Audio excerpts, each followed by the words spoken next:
Now, with that out the way, let's talk about some football, and particularly what we learned about some teams in week 5 of the National Football League. I want to point my attention to the Pittsburgh Steelers, in particularly their quarterback situation. Now, Justin Fields right now, pretty inconsistent, this past weekend against the Dallas Cowboys, a team that's struggling on defense, and they were lacking 2 of their top edge rushers in Micah Parsons and DeMarcus Lawrence. Justin Fields in the offense only mustered 17 points against this lackluster Dallas defense. And not to mention, George Pickens was a no-show. I mean, he only had two catches, I believe, for 29 yards. That's a problem. Now, if I'm an opposing opponent against the Pittsburgh Steelers, especially in particularly a defense, which quarterback do I want to see? I probably want to see Justin Fields more so than Russell Wilson. Now, you guys may kill me in the comment section, but just hear me out. I believe that Russell Wilson still is a better passer than Justin Fields is or will ever be. Justin Fields is younger, a lot more athletic, can make those little quick, impactful plays by running the football. But it's easier to prepare for a guy like that, to me, than a prolific passer, which Russell Wilson still kind of is. I think he still has some of that left in him. Now, moving forward, I think Justin Fields is going to get another start, but I will say this. He is running out of rope or slack while he continues to start. I think the Steelers are looking at it as well. That's why we went ahead and got 2 quarterbacks this offseason, because we don't really believe in one or the other guys. So I think very shortly we will see Russell Wilson make an appearance here, especially if he's healthy or healthy enough to take over for this team and see if he can jumpstart this offense. So, because what exactly is the problem, right? There's a couple of issues. Obviously, quarterback plays one. The offensive line, which they tried to go and improve this offseason, a little bit injured. Is the play calling an issue? I don't know. They have weapons. George Pickens, to me, is would say he's a top talent, right? Is he one of the best wide receivers in the National Football League? I wouldn't say that, but maybe he hasn't been given an opportunity because he doesn't have a prolific passer to throw him the football. So on the other note, on the other side of the field, defense, what are they doing? They're struggling on third down conversions. Now, in the last 2 weeks, they haven't been able to get off the field on third down. This week, they were 60% on third down conversions. At least the Cowboys were on converting. And then the week before, it was 53%. So this defense, although I think it still is elite, they still mustered the forced 3 turnovers this past weekend. But getting off on third down is crucial. If you understand anything about football, especially on defense, getting off the field on third down is big, because you're allowing yourself to get your offense back more on the field and limiting the other team's offense to be on the field. So getting off the field on third down is definitely a key stat that a lot of people will overlook. So they're going to have to clean that up. How did they do that? I don't really know. TJ Watt, he's still a beast out there. I don't know what they're going to have to do, but, and on top of that, they can't give up third down conversions that are like, but 3rd and 8, 3rd and 9, 3rd and 10. That's blasphemy in the eyes of defensive coaching in the National Football League, or just football in general, right? I get it. 3rd and 1, 3rd and 2, every now and then the team will get that. But if you got teams that are in behind the sticks, behind the chains, 3rd and 9, you cannot give up a first down. And that's what they've been doing the last couple of weeks, and therefore they've lost. So moving forward, this is going to be a very interesting situation for the Pittsburgh Steelers, because they have a lot of things they need to consider. Number one is the quarterback player. Who will be the quarterback? So we're going to have to wait and see what happens as they play the Raiders this upcoming week. We'll talk about that game here later on in the episode. But be on the lookout for the Steelers and what they're going to do. Moving right along on what we learned about some teams last week, I want to talk about the San Francisco 49ers. Now, they fall to another division rival in the Arizona Cardinals, marking them 0-2 in the division and 0-3 in the conference overall in the NFC. That's a problem. Now, this is one of those teams that we all looked at them as, oh my God, they're probably going to have another direct shot to the Super Bowl. Now, there may be 1 or 2 teams that may impede them, right? Like the Lions, or right now we're looking at the Vikings. But before all of this even transpired, they were the team to beat in the NFC. But right now, it doesn't even look like they're the team to beat in their own division. Now, what's the problem? I think the glaring issue is Christian McCaffrey is not available, right? And what does that mean for their offense? It means that they can't line him up in the pass game. They can't use him in screen games. Now, I get it. Mason is a nice little fill-in for him. He's a bridge to fill a gap, but he's not Christian McCaffrey, and we all understand that, right? So that lies in the problem in itself, right? So I know they're getting some guys back from injury. I know Debo made an appearance. I know George Kittle came back last week, I believe, and now he's back again still this past week. Brandon Ayuk starting to come into form after having that on and off season. So listen, is it time to panic all the way? Not necessarily. I still think that this team has a championship caliber type of mentality. So I think they'll be able to figure things out. And historically, listen, this team always runs into some types of bumps and bruises. I believe they lost like 2 or 3 games in a row last year, and they still made the Super Bowl anyway. So, I mean, is it time to really jump off the bandwagon? No, I don't think so. Is it time to truly panic? No, I don't think so. Now, if we get into about, week 13, 14, and these things are still happening, then there is cause for concern. I know that's still a long ways from now, but it really isn't, right? So, you look at their schedule, they got the Seahawks twice in the next 5 weeks. They got the Cowboys, Chiefs, and the Buccaneers, if I'm not mistaken. All those teams are playoff caliber teams. So it's not going to be easy, right? Maybe you can get a win against the Cowboys, but the Chiefs, I don't care who they got starting at wide receiver. It don't matter. They got Patrick Mahomes, and we all know what he does to the San Francisco 49ers. You got the divisional games with the Seahawks. Obviously, those are always going to be tight. And then the Buccaneers, who are also a playoff contending team as well. So, is the road easy? Is it going to be hard? Yeah, it probably will be, right? But this team, historically, like I said before, they start off kind of slow, but they figure things out. And I still believe in this offense, and I still believe in Brock Purdy. I think he's one of the better quarterbacks in the National Football League, but not having Christian McCaffrey as an elite talent does hamper their offense. So overall, listen, the defense is going to have to improve, right? They're still giving up really big plays. We saw what Kyler Murray did to them, obviously, right? So they're going to have to improve on that. And I think they will. I think they're going to look themselves in the mirror and say, we are the San Francisco 49ers. We are the class of the NFC and the NFC West, right? So we're going to have to figure these things out. But I will say this, the history of them blowing double-digit leads, it's a thing now. I will say this. And it's really been a thing really with Kyle Shanahan as he moved over from his offensive coordinator position from Atlanta now to San Francisco. You go back to that Super Bowl against the Patriots where they blew a 28-3 lead. Now, I get it. He was the head coach. He wasn't calling defensive plays, but he was questioned about some of his play calling in the second half of that Super Bowl. And then you see it again in another Super Bowl against the Kansas City Chiefs last year. And I believe they blew a double-digit lead against the Chiefs in the Super Bowl where they played them in Miami, Patrick Mahomes' first Super Bowl. So,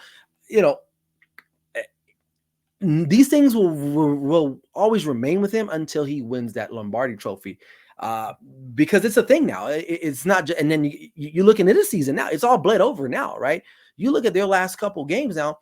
The week before against the Rams, you're up double digits, you lose that game. You're up double digits at home against the Arizona Cardinals, you lose that game. So I'm not sure if they're taking their foot off the gas. Is it something that he needs to tweak? But there's definitely a pattern with that. Again, I'm not that overly concerned quite yet. This is a winnable division, but are they still the class of the NFC conference overall? I don't know. I don't know. They're going to have to figure it out. But like I said, we'll know more about in the later weeks of this season who this San Francisco 49er team is if Christian McCaffrey does return to the lineup. Let's talk about the Jets. They have been in the news quite frequently, even more so this week because of the firing of Robert Saleh. Now, they were talked about last week because of the Devontae Adams ordeal in Las Vegas with the Raiders. The Jets possibly being a landing spot for him there. Now, we fast forward to Tuesday morning. We get the news that Robert Saleh is out, and for good reason. This team really hasn't lived up to the expectations that have been bestowed upon them. And I think the owner and Woody Johnson is like, listen, man, I went and got you Aaron Rodgers. I'm trying to do everything here, and we have him now. We got Garrett Wilson, we got Sauce Gardner, we got some other talented players on offense and defense. We got to get the job done, and Robert Saleh wasn't doing it. Now, if you follow me, you know for a fact that I do not really prefer defensive-minded coaches becoming head coaches. Now, I know it's probably been successful. Belichick was a successful coach, but more often than not, these guys don't really pan out. Number one, because they can't develop a quarterback, and this is to be real. We saw what happened to Bill Belichick after he lost Tom Brady. Wasn't the same guy kind of coach anymore, right? So when they hired Robert Saleh, I was kind of like, great, but listen, you're going to have a young quarterback, which they ended up getting in Zach Wilson, and it didn't work out for him. Now you look at this offense; it's still struggling. They up in 5 games last year and this year, they've managed to score 93 points. It's the same. And Aaron Rodgers has been healthy, right? Oh, well, somewhat, right? He hasn't missed any downs yet. He hasn't missed any games yet. Right. So was it all Robert Saleh? I don't know. But the Jets believe it was all on him. So he's gone. Now you got to look at Aaron Rodgers and say, all right, man, coach is gone. It's on you, brother. It's on you. And Joe Douglas and Woody Johnson, they believe they have a team that's willing or ready to compete for a Super Bowl. Now, if that's true or not, it's remains to be seen. But I believe they think that they push all their cards in. And I think they need to go down even further and say, you know what? Let's go get Devontae Adams. Let's give up a number two. If I'm Joe Douglas, at the end of the day, why do I care if I give up a number two? If it doesn't work out, I'm gone anyway. So it doesn't matter to me. If I'm Joe Douglas, I'm getting on the phone. I'm calling the Raiders and I'm saying, listen, man, we'll give you guys whatever you want if we can get him. Because at the end of the day, if it doesn't pan out, he's gone. And if it does pan out, well, you'll figure it out later. Look what the Rams did. The Rams sold out just to get a Super Bowl, and it worked out for them. So the Jets maybe have to take a page from the LA Rams and just kind of sell out here. They've already done so with Aaron Rodgers. They brought in all of Aaron Rodgers' people, his OC, some old lame duck wide receivers, and Randall Cobb. Lazard is there, right? So there's all these other guys that are Aaron Rodgers guys, right? Why not just add one more to the party with Devontae Adams, who he has a great relationship with, and it's still got some juice left in the tank, right? So, hey, listen, this team defensively is ready to go. Like there's no debate about their defense, at least for me, right? From my perspective, watching them, it's all on offense. They can't run the football effectively when you have Breece Hall and Braylon Allen, right? Nice little young talented backfield there. You can't run the ball. Garrett Wilson got off a little late in that game against Minnesota, but where is he in the beginning? Like, Aaron Rodgers didn't play well. Listen, folks, he's 40 years old, coming off an Achilles tendon injury. He is not the same Aaron Rodgers from about 2-3 years ago, okay? And I think Robert Saleh knew that, and Robert Saleh probably really wasn't on board having Aaron Rodgers in the building. But the only problem is that no one cares what Robert Saleh had to say, and that's why his ass is gone, okay? So moving forward, I believe Jeff Ulbrich is going to be the interim head coach. Nathaniel Hackett still is there, but I feel like he's a dead man walking anyway, because what does he do? Honestly, what does he do? I know he's the OC, but we all know Aaron Rodgers is de facto the offensive coordinator of that team. So if the Jets are going to be successful, it's going to be off of the arm and the legs of Aaron Rodgers, and that's it. If Aaron Rodgers cannot compete at a average capability, or just above average, this team is going to go nowhere. They'll make the playoffs because this division is still kind of up for grabs. I thought the Buffalo Bills would be playing a little bit better. We all see Miami is just a disaster unless Tua comes back and doesn't have any more concussions and he just balls out.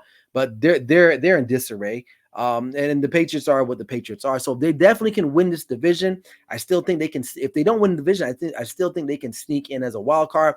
But if they have grander expectations of becoming a Super Bowl champion, it's going to have to be off the shoulders of Aaron Rodgers. And for me personally, I just don't think that he's capable of doing that. And I think Matt LaFleur knew that. I think Mike McCarthy knew that. That's why he left. And LaFleur knew that I needed to get rid of him. And then they needed to move forward with Jordan Love. The only people that did not realize that Aaron Rodgers isn't as good as he used to be is the Jets organization. And there you have it. All right, in my final, what we learned for week 5, I want to talk about the Buffalo Bills and their offense, right? It's pretty bad. I will say this. I mean, I knew it wasn't great. You lose talent, you lose Stephon Diggs, right? Obviously, they don't really replace him. I get it. Like, and I thought Josh Allen did okay the first couple of weeks, kind of carrying this team. James Cook ran pretty well the first couple of weeks, especially against Miami, and that I believe it was a Monday night game or Thursday night game. I forgot. But listen, they need somebody. You can't rely on a rookie in Coleman or what's the other guy, Shakir, whatever his name is. Those guys are not true number ones. If any team is in the market for a Devontae Adams, it's got to be the Buffalo Bills. And if I'm the brass there, I'm calling the Raiders. I'm saying, what do you guys need? Is it just the two? Because whatever you need, we're going to try to find it for you and give it to you, because we need a guy like Devontae Adams. And I know he's expressed his feelings of going to New York with the Jets or New Orleans, but I don't know how that's going to play out with Derek Carr being sidelined. We don't know what the extent of his injury is. It may be a day or game or a week or a month, who knows, right? But he's not healthy, right? So that may kind of weigh in on the determination on where Devontae Adams may want to go. But if he wants to win, the Buffalo Bills will be a really good spot for him because he'll have a real competent quarterback, a guy that's been proven, a young guy too as well, versus Aaron Rodgers, who's 40 years old, and Derek Carr, who's hurt right now. So I think the offense for the Bills definitely is an Achilles heel for them right now, because it can't just be all Josh Allen 24/7. Early on in the season, he was able to throw the ball around, but again, it was against lesser teams. in back-to-back weeks against really good teams, we see that they struggled. And if they want to consider themselves one of the best teams in the AFC, you're going to have to go through Houston. You're going to have to go through Baltimore.